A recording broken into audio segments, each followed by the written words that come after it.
Fantastic. Wow, you can be seated. That's awesome. It is a privilege and an honor to be with you here today. I just want to say thank you for the invitation. It's always appreciated. And full disclosure, Craig, I think you've got a sexy voice. It's not just your wife, I'm just saying. Anyway, hey, I'm only human. What can I say? Anyway. Wow, what a privilege it is to be here with you today. I've got lots to get into, so I'm going to get straight into it. But just before I do that, my wife does send her love, our family sends their love, and our church family send their love. They said, please give everyone a big kiss. So, mwah, mwah, mwah, mwah. To all of you, I realize I have been here a number of times, but this is a growing church.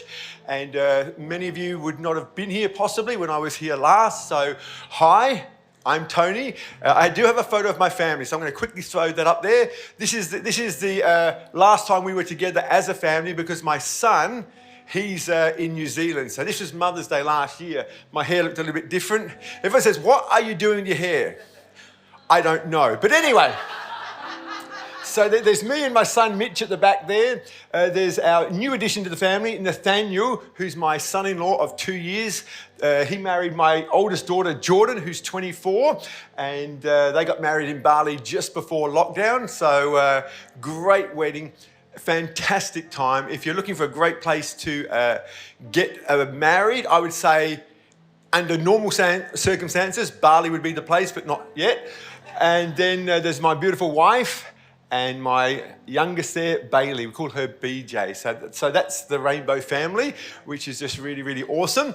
And the other thing that we are celebrating is not only have we almost been going 28 years, today, 28 years ago, we planted our church. And I think I have a photo of what it kind of looked like back in the day. So you got to start somewhere. You got to start somewhere. And we've got a lot of photos that aren't great photos, but they've got great memories, okay? So that was us way back in 1994. If we panned around, you would have seen an overhead projector. You would have seen a keyboard on an ironing board. That's how we started. That was it. That was the only instrument we had, a keyboard on an ironing board. Amazing. And I'll never forget telling the church on our very first Sunday, we may not have much, but we have heart. And God looks at the heart. Isn't it good that He doesn't look at the instruments? We were in trouble. But He looks at the heart. And that was 28 years ago. And we've just had an incredible ride and an incredible journey.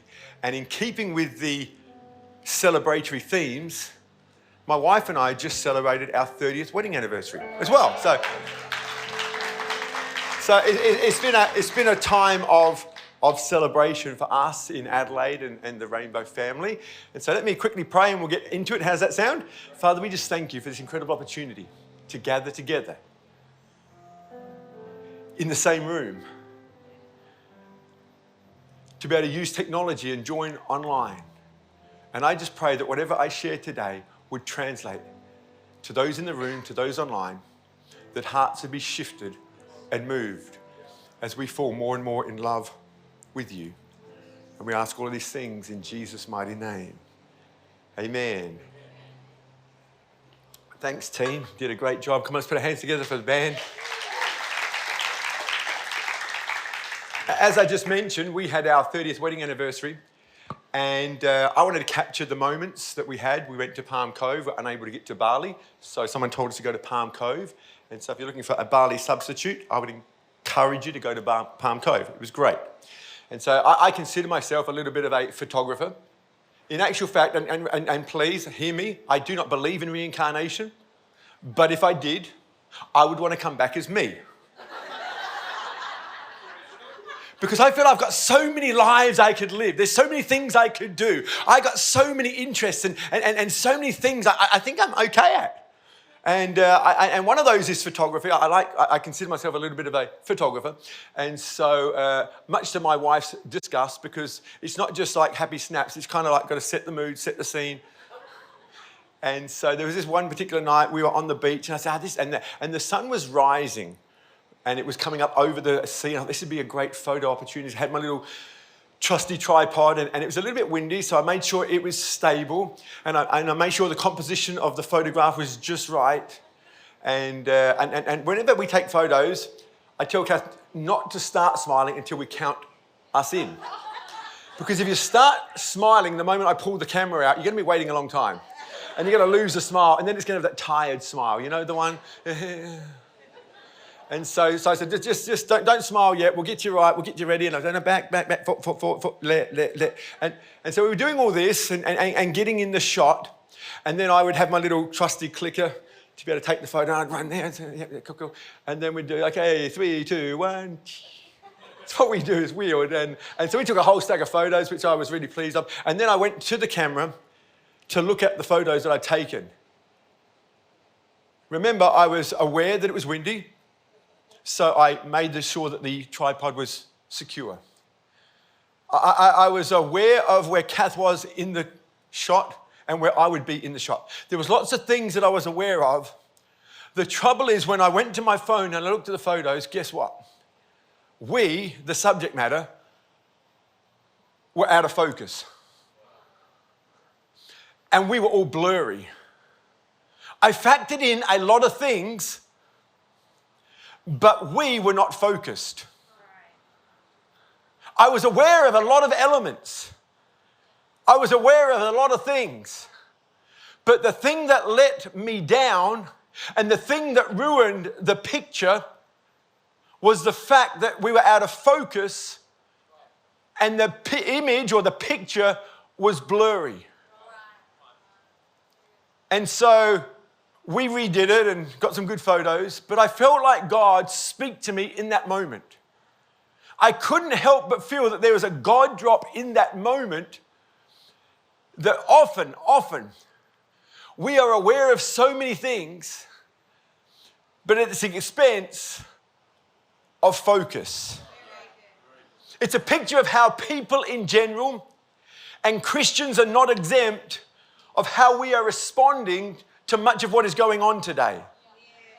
And as a society, we have a lot more things that we are aware of than previous generations. This is largely due to technology and the internet. Let's be honest, if someone comes to you and says, I've got a headache, we feel like we have an answer for them because we've Googled this before. And we consider ourselves not only pastors or not only whatever it is that we do, but we consider ourselves doctors and lawyers and all these other things, and we give opinions because what we've become aware of on the internet. And I'm not against information, and I'm not against study, and I'm not against knowledge, and I'm not against greater awareness. In actual fact, I wish some people were more aware. And I certainly wish there are some people who are more self-aware. I mean, like self-awareness is like a superpower that's sadly lacking. So please hear me. I'm not against awareness, but it must not be at the expense of focus. See, there's nothing wrong with awareness, but it needs to be with the right focus. Without the right focus, we get distracted by lesser truths. And so in keeping with our series, First Things First, I want to speak a message that I've entitled, Finding Focus. If we're talking about what matters most and what are some of the things that we need to do first, and I've been listening online to this series. Week 1, we had Pastor Paul speak about the divine supply, and then Pastor David on prayer, and then we have the dynamic duo last week speaking about the church. It's amazing. It's amazing to be part of a family that has incredible teaching, but it's got to land.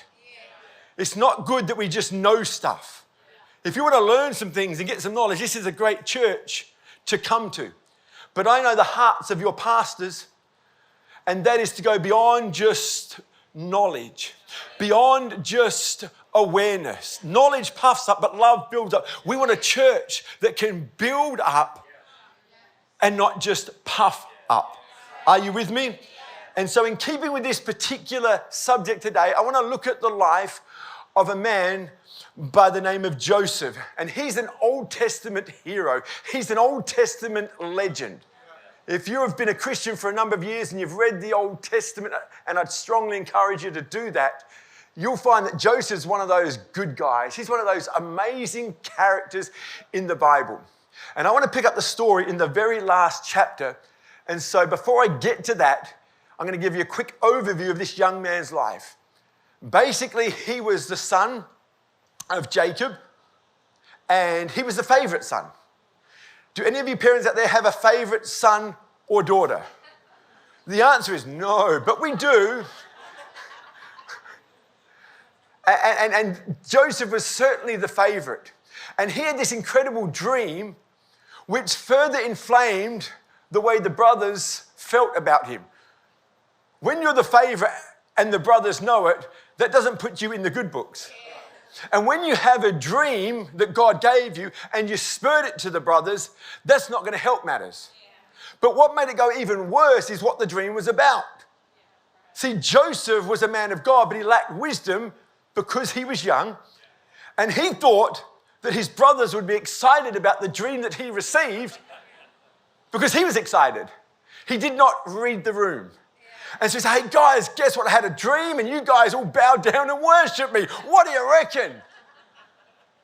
If you ever have a dream like that, I would say hold on to it because it did not go well for him.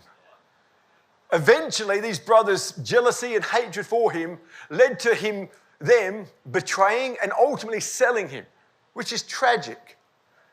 And in that time, he got sold and betrayed by his brothers.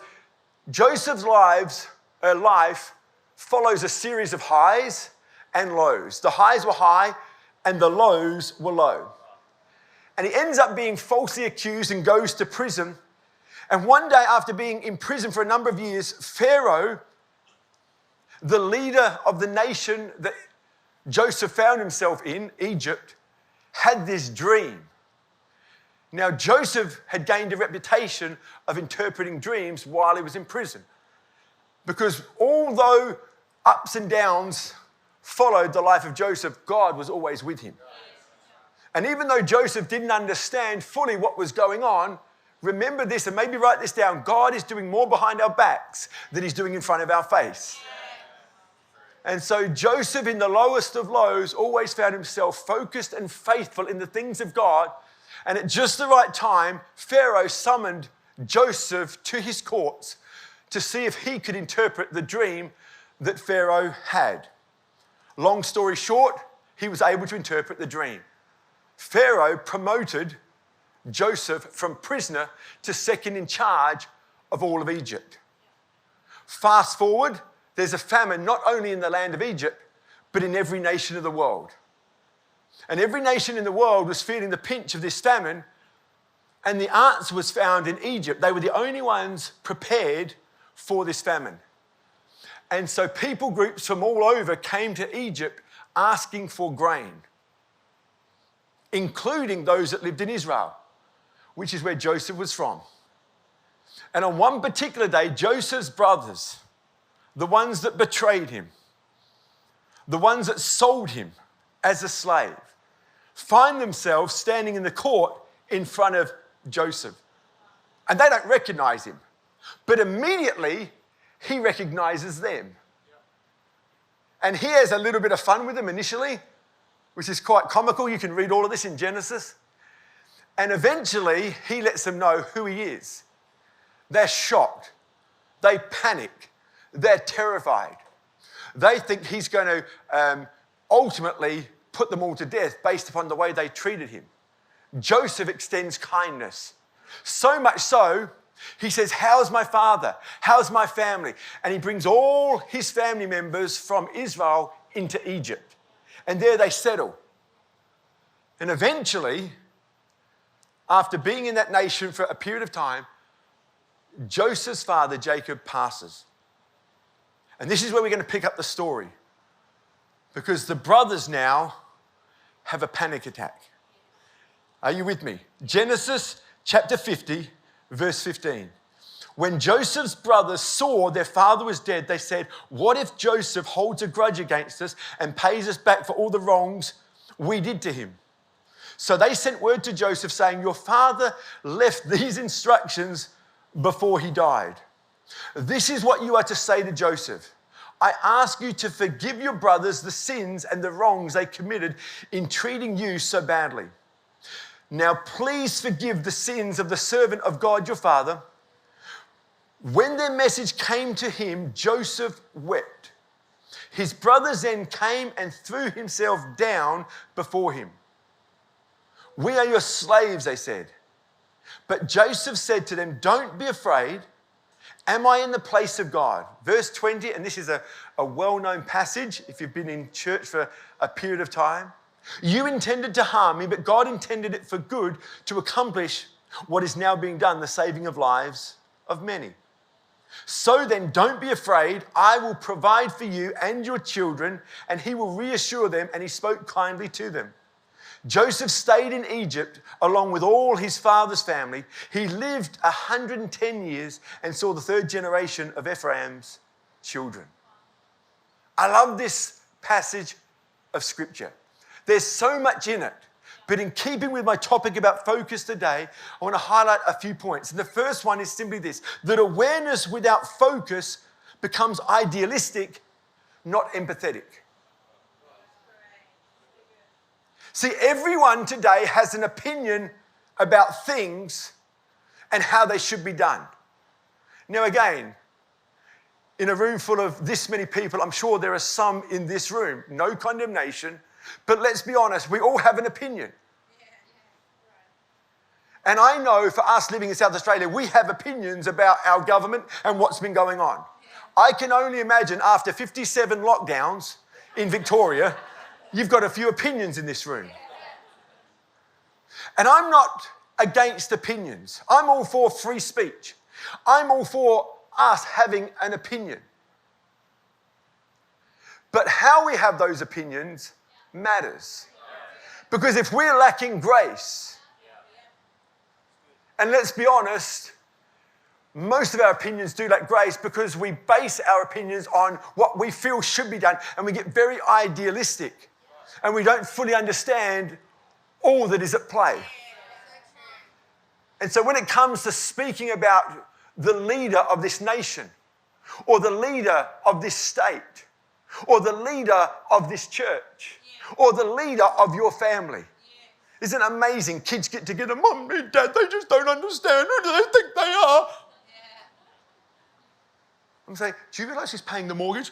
I don't even know what a mortgage is. That's the point. There's a lot at play here. And if we're not careful, and all we have is awareness, and all we have is opinions, we can get very idealistic. This is why you should not get vaccinated. This is why you should get vaccinated. Spare a thought for the incredible people that are leading this church trying to navigate that. And if you have an opinion about what you feel could be helpful in the church, don't be idealistic, because maybe, just maybe, you don't understand or see the full picture. I don't know about you, I lead a family of 5, which since my daughter's been married and my son's moved away, becomes a family of 3. But leading a family of 3 is hard. It has its challenges. Leading a family of 5 when our kids were younger has its challenges. Spare a thought for our Prime Minister who's leading a nation of 25 million people. There may be, just maybe, things that you haven't thought about or factored in with your blessed opinion and my blessed opinion. Again, nothing wrong with opinions, but may they not be at the expense of empathy. What I love about Joseph, when his brothers came with this notion that this is what Dad said. Now, did Dad say that? I don't know. I think they got together and said, he's going to kill us. We better make up a story about what Dad said. And what I love is Joseph's response. Whatever the brothers did, and whether that moment was right or wrong, whether their dad really gave them a message or not, the reality is Joseph heard it. And when Joseph heard it, he wasn't mad. He wasn't glad. This is my opportunity. He was sad. The Bible records that Joseph wept. with your opinion about what is going on in the world today, have there been tears? Has there been prayer? Because the last time I read, the Bible didn't say complain about your leader, complain about the kings. It says pray for. So if we are aware of certain things, and we will become increasingly aware, then let's not lose empathy. Let's not become less empathetic and more idealistic. Idealism is not the answer.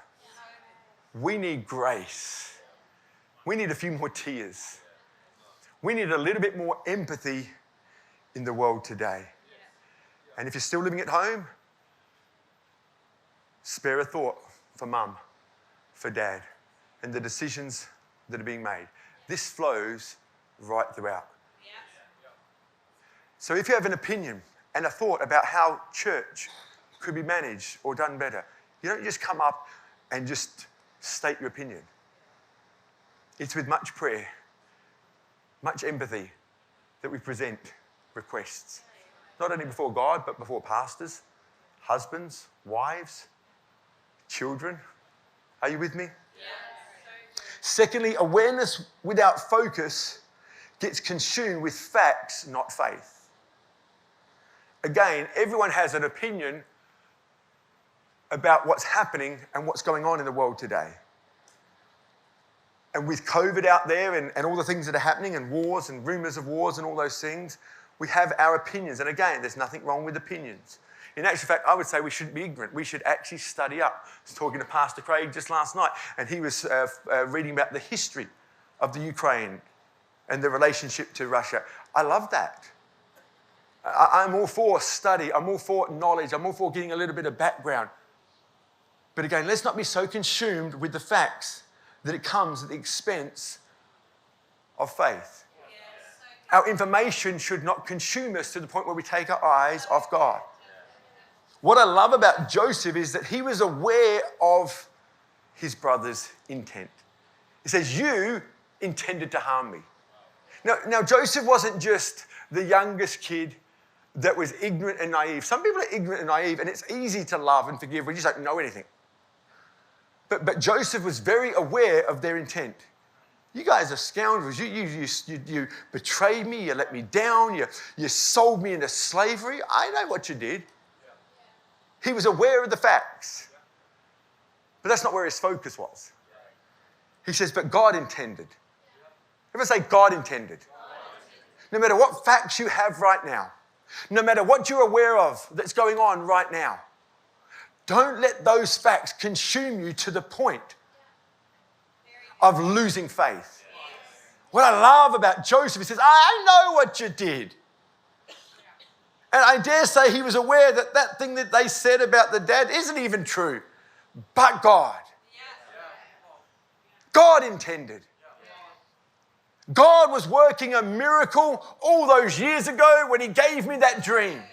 This has not taken him by surprise. COVID has not taken him by surprise. Wars have not taken him by surprise. He's in control. He's sovereign. He's overseeing the affairs of men and women, and he's in control and he's in charge. And I want to tell your life, Melbourne, to focus on him. Let your focus, let your gaze, let your worship be focused on him. Don't be so consumed with the facts. Genesis 50 verse 20 bears repeating. You intended to harm me, but God intended it for good to accomplish what is now being done. What's that? The saving of many lives. I'm sure there were moments in Joseph's lives where he wanted revenge. I'm sure there were some of those moments. But he was able to place that, come back to Jesus, come back to God and keep his focus. Thirdly, awareness without focus makes us bitter, not better. What I love about Joseph is that he finished well. He finished strong. 110 years of age. Was able to see the second and third generations. What an incredible legacy. A legacy that we're still talking about in 2020. I don't know about you, but the thought of living a ripe old age and seeing future generations impacted, knowing that what Life Melbourne did could be talked about 100 years from now, 200 years from now. I don't know about you, but that excites me. Far better that than getting caught up in the cycle of bitterness and cynicism. Unfortunately, today we don't see too many examples like Joseph. There's a saying out there, grumpy old men. There's been films made about grumpy old men. Because the tendency is the older you get, the more grumpy you get. The older you get, the more cynical you get. The older you get, the more miserable you get, the more opinionated you get. But I don't know about you, but I want to break that cycle. I want to get better, not bitter. And we see people getting cynical about leadership, church, authority, marriage. People are reluctant to get married today. Why? Because they're cynical about marriage. Why? Because of what they've seen. And it's one thing for someone to get to a ripe old age and have a few stories to tell and as a result be bitter. That's one thing. It's not right, but it's one thing. What I don't understand today is how many young people are cynical. What I don't understand is how many young people are bitter. It's happening a lot sooner. Have you noticed that? Again, one thing for an old person to be that, but for young people, and that is on the rise. And so how does all this happen? How can we prevent that happening in our lives? Just a few thoughts to help us focus today. Because when it comes to cynicism, where does it start? Well, it starts, we become cynical because we care. I want to say this to encourage you. Most people I know end up cynical because they once cared. We care about people. We make a difference. That's why we volunteered. That's why we said we'd serve. That's why we reached out. That's why we spoke up at university about our faith, because we cared. You pour yourself out over and over again. And over time, you get little to nothing in return. Or, to say it this way, we get bitten. And once bitten, twice shy. When we were in America, in 2014, we went over to America with our family and did a 6-week trip. It was amazing. And friends that we have over there made the trip a lot more affordable by putting us up in homes around the country, which is fantastic. And one particular place we stayed in, LA, we were staying in this home. The owners were on a vacation themselves, and so we were able to use their home. They had a big husky dog out the back. They said, look, ignore the dog, he'll be looked after, and don't worry about him. And so we had a week there, had a great time. We're packing our bags, ready to go on to the next trip, which was Hawaii, which was nice.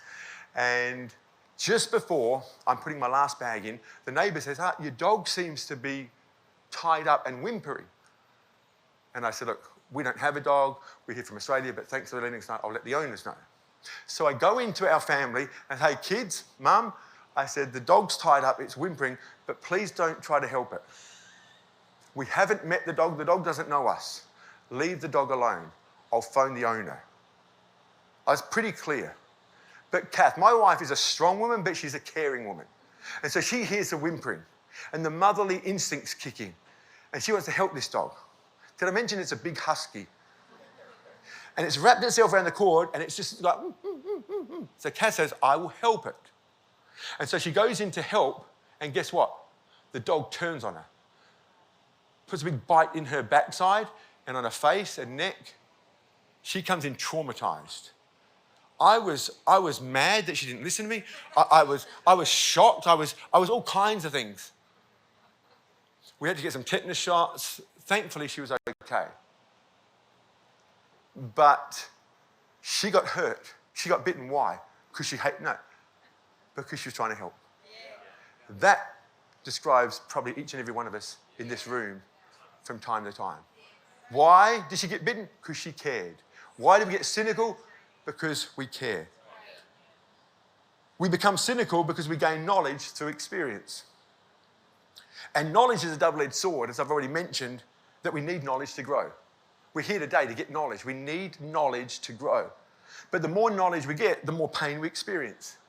See, the problem for everyone in this room is this: you know too much. You know too much. You know too much. Because you know if you get involved and you put your hand up for serving again this year, or if you try and reach out to your friends at university again this year, you know there's some pain attached to that. The knowledge you've gained tells you, I'm going to be hurt. And I don't want to be hurt, so we put walls up and boundaries in place and say, I'm not doing that again. And if we're not careful, it can change the way we view people, ministry, marriage, even animals. I mentioned Kath got bitten by a husky, didn't I? You fast forward a few years later, I'd come out of hospital, had surgery, heart surgery, and we're taking a little dog for a walk. I'd literally been out of hospital a week, taking a little dog for a walk. And out of nowhere, like stealth mode, this husky, I'd never seen it before, never seen it since. A husky of all dogs comes out of nowhere and just picks up our dog in its mouth. Have you ever tried to break up dogs when they're fighting? It's horrible. And I've just had surgery a week ago. But I just go into protective alpha male dad mode. And no husky's going to take my little Maltese Shih Tzu for dinner. Not on my watch. And so I grab our dog out of its mouth. I don't know how I got it out of its mouth. Now, what I'm about to say is going to cause conflict. Because my love for our little dog caused me to kick the other dog. So if you're saying, how cruel to the animals? No, I did it because I love my dog, just so that we're okay. And so I grab our dog and I managed to get it out, and I'm just making these noises. I didn't know what to do. There's no manual. What do you do? And I ran in front of this car, put my foot up on the bonnet and caused it to stop. I said, open your door. And I threw our dog in this complete stranger's as I tried to scare off this husky, and he managed to run off, which was great. Then I got the dog out. Great little story. But then I was like, where's Kath in all this? My wife froze. She never moved. Why? Why do you think that is? Because what happened? And so she ain't got a lot of time for huskies. It's affected. There was a time she would go and rescue them. Now she can't stand them. And even if her husband's just had heart surgery and is getting mauled by the dog, she's not doing nothing. That's what I learned. Ecclesiastes chapter 1 verse 18 says this: much learning earns you much trouble. Who wants to learn something? Yeah, I don't know, because it just equals more trouble. It goes on to say, the more you know, the more you hurt. Who says the Bible is untrue, boring, and irrelevant? See, in some ways, ignorance really is bliss. And when we become cynical, we lose hope for the future. And we have a voice inside our head that says it's useless. What's the point? It's a waste of time. They're only going to let me down again. Why? Because we've become aware of certain things and we've lost our focus. And if that's where you're at, no condemnation. Because I think if we're honest, we've all been there. And there may be times in the future where we'll get there again. That's what I love about the house of God. That's why I love being part of a Christian community. Because when we're there, there's no condemnation. There's hope and there's help. You see, you've got 4 options if you find yourself in that place today. You can quit. You can fail.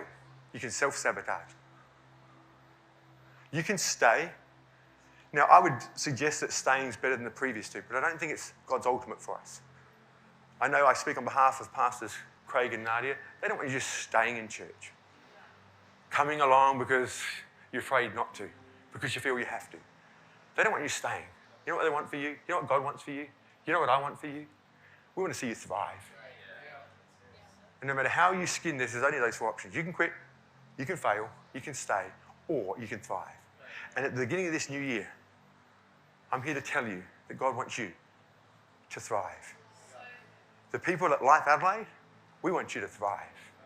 Your pastors, your leadership team, they want you to thrive. Your life is too important to God for you to hold on to bitterness, cynicism, hurt, and the knowledge you have, and rob you of a glorious, amazing, beautiful, wonderful future. Romans 15, verse 13 says, may the God of hope fill you with all joy and peace as you trust in him, so that you may overflow with hope by the power of the Holy Spirit. I love this thought, that we can keep coming back to him. Married for 30 years. We've had our moments. But you know what keeps it going? Do you know why I've remained not only married? I didn't want to stay married. I told Cass from day one, I want to thrive with you. I want to stay on my honeymoon with you. I want to keep the honey in our honeymoon. I've got lots of thoughts about that. I'm going to write a book on that. I don't want to get old and miserable. I'm happy to get old together, but I don't want to be old and miserable. I don't want to be old and bitter. I want to get old with you, but I don't want to get old and bitter. Old and cynical, old and miserable. I want to keep falling in love with you. And so you know what I do? I keep going back to her. Oh, I was an idiot. Hey, babe, I'm so sorry. What I don't do is go to all my friends and tell them about what my wife did. I go back to her. And so it is my relationship with God. You are not looking at a perfect pastor, far from it. In actual fact, if you compare me to your pastor, he comes out looking far better than I do. I've made way too many mistakes in 28 years. But you know why I'm still here? You know, I keep going because no one's ever betrayed me. No one's ever said a bad word. Oh, I wish that was true. I've just lost count. I've just lost count of that. The reason I'm still here is I just keep coming back to God. I get hurt, I get beaten up, my heart aches, and I just take my aching, breaky heart to God and said, if you can do anything with this.